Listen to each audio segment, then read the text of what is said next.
Welcome to Iconic Images Gallery. Today we are with Mr. Gered Mankowitz himself. Welcome. Thank you. We're going to take advantage and grab a few interesting points from this incredible image, and better to hear it from the man himself. So, by this particular point, you already have met the Stones and you actually became their friends. Now, tell us more about why this photo shoot happened. Well, I've been working with them in the recording studio, shooting individual portraits as they recorded what would become this album, which was Between the Buttons. Right. And they used to record all night, from 10 in the evening until 5, 6, 7 o'clock in the morning. And one morning we all tumbled out of the studio, and I looked at them standing on the pavement. And I said to Andrew Lou Goldham, their manager, I said, they look just like the Rolling Stones should look.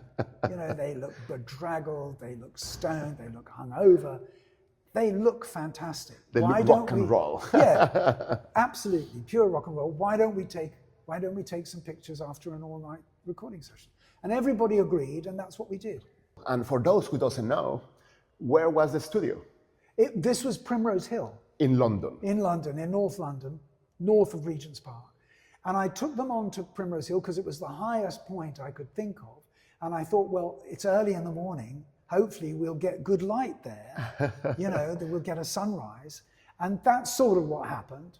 There is something you mentioned about chasing good light, and it was very early in the morning. Yeah. I think you got more than good light.